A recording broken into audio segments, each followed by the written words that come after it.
உரிமை குரல் நண்பர்களுக்கும் வணக்கம். விஜய் டிவியினுடைய நீயா நானா நிகழ்ச்சியில் கோபிநாத்திடம் இந்த மாதிரியான கேள்விகளை கேளுங்க அப்படின்னு சீமான் அவர்கள் பார்த்தீங்கன்னா ஒரு சில அறிவுரைகளை கொடுத்திருக்காரு. அது என்னன்றதான் வீடியோவில் முழுமையாக பார்க்க போறோம், வாங்க பார்க்கலாம். விஜய் டிவியோடைய நீயா நானா நிகழ்ச்சிக்கு சீமான் வந்ததுல இருந்து தான் கோபிநாத்துக்கும் சீமானுக்கும் எந்த அளவுக்கு ஒரு நெருக்கம் இருக்கு அப்படின்றது நம்ம அனைவருக்கும் தெரிய வந்திருந்துச்சு. நிகழ்ச்சிக்கு வந்திருந்த போது கோபிநாத்தை கட்டி பிடிச்சி அவர் பேசியதும், அதற்கு பிறகு கோபிநாத் பார்த்தீங்கன்னா என்னுடைய அண்ணன் அப்படின்னு உரிமையாக பேசினதும், இவங்களுக்குள்ள ஏற்கனவே நட்பு இருக்கு அப்படின்றத நம்ம அனைவருக்குமே காட்டியிருந்துச்சு. இதனை அடுத்து கோபிநாத்திடம் பார்த்தீங்கன்னா சீமான் பல இடங்களில் இந்த மாதிரியான கேள்விகளை கேட்கணும் அப்படின்னு தெரிவிச்சிருக்காரு அப்படின்றத கோபிநாத்தே பார்த்தீங்கன்னா இந்த நிகழ்ச்சியில் பேசியிருந்தாரு.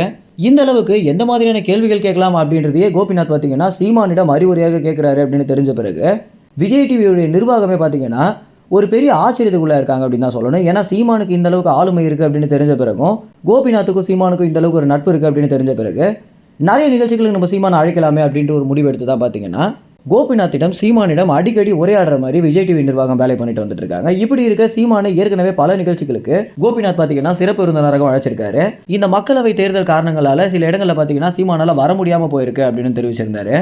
இதனைத் தொடர்ந்து இந்த கள்ளக்குறிச்சி விஷ சாராய விவகாரம் பார்த்தீங்கன்னா தமிழ்நாடுன்னு மட்டும் இல்லாமல் இந்திய அளவில் பேசக்கூடிய விஷயமாக மாறி இருக்கு.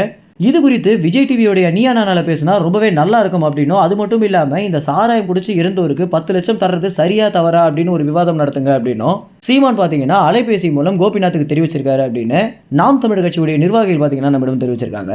ஏன்னா நல்ல கேள்விகளை கேளுங்க அப்படின்னு கோபிநாத்திடம் சீமான் ஒவ்வொரு முறை சொல்லும் போதும் என்ன கேள்வின்றதையும் நீங்களே சொல்லிட்டீங்க அப்படின்னா நிச்சயமாக அதையே கேட்டலாமா அப்படின்னு உரிமையாக சொல்லியிருக்காரு கோபிநாத். இந்த காரணங்களால தான் சீமான் பார்த்தீங்கன்னா நேரடியாக கோபிநாத் அழைச்சி இந்த கேள்வியை கேட்கவும் வச்சிருக்காரு. இப்படி இருக்க இந்த வாரம் இறுதியில் இந்த கேள்வி கேட்கப்படுமா படாதா அப்படின்றத நம்ம பொறுத்து இருந்தால் பார்க்கணும்.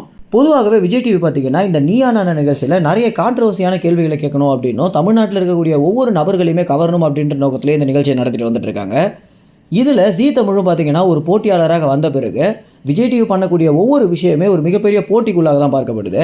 இப்படி இருக்க நிச்சயமாக சீமான் சொல்லி இந்த கேள்வி கேட்பாங்க அப்படின்னு 100 மடங்கு உறுதியாக சொல்லலாம் அப்படின்னு விஜய் டிவியில் பணிபுரியக்கூடிய நெறியாளர்கள் ஒரு சில பேர் பார்த்தீங்கன்னா நம்மிடம் பகிர்ந்திருக்காங்க.